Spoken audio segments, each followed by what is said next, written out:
Oke, Wak, jadi kisah yang akan aku bawakan malam ini dikirim sama Wawa aku yang kita sebut aja namanya Mbak Dewi dari Depok. Halo Mbak Dewi. Nah, jadi Wak, pengalaman horor yang Dewi alami ini terjadi di tahun 2019 kemarin dan menimpa seluruh anggota keluarganya, khususnya anaknya Dewi yang pada saat itu masih berusia kurang dari 2 tahun. Dan sesuai permintaan Dewi, Wak, semua nama dalam cerita ini sudah kami samarkan demi menjaga privasi cerita di sini ya. Nah, lanjut lagi, Wak. Jadi anggota keluarganya Dewi ini terdiri dari 4 orang.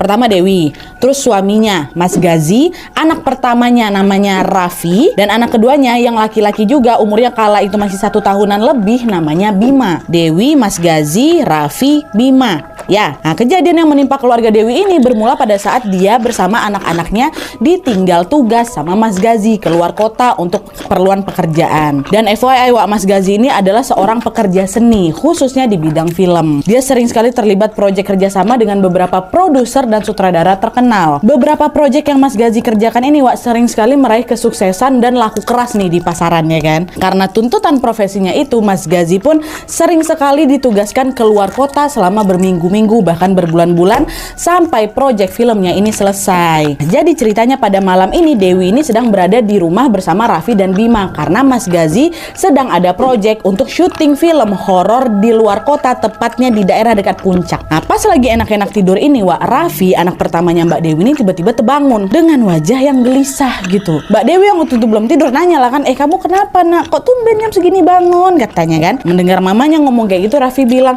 Raffi kebelet pipis bu, anterin Raffi pipis ya. Katanya, oh ya udah sini yuk nak, ibu anterin, kata dia. Nah, setelah pipis mereka bergegas lagi lah balik ke dalam kamar kan. Nah, pas baru aja nyampe di kamar, Wak, Raffi ini, aduh merinding, Raffi ini tiba-tiba menunjuk ke dinding sambil bilang, Bu, itu siapa bu?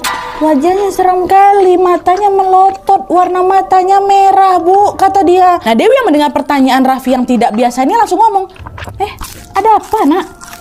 Ada apa-apa, ibu nggak ada lihat apa-apa kok, nggak ada apa-apa di tembok tuh. Itu loh bu, ada dia ngeliatin kita bu, dia marah, matanya merah bu. Dewi yang ngerasa ada sesuatu yang nggak beres langsung bilang lah sama anak, udah ditutup matanya, udah nggak usah dilihat, kamu baca aja Al-Fatihah ya nak ya. Nggak cuma nyuruh Raffi, Wak, Dewi juga buru-buru nih baca Al-Fatihah dalam hati kan.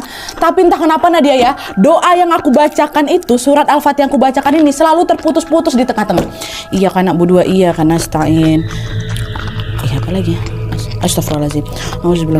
Bismillahirrahmanirrahim. Alhamdulillah. Selalu tuh putus-putus, nggak selesai-selesai, Wak. Dewi berusaha untuk mengulang membaca Al-Fatihah itu tapi selalu ngeblank. Sehingga doa atau surat yang dilanjutkan ya nggak bisa sampai selesai. Nah, mendapati dirinya kesulitan membacakan doa, Dewi pun jadi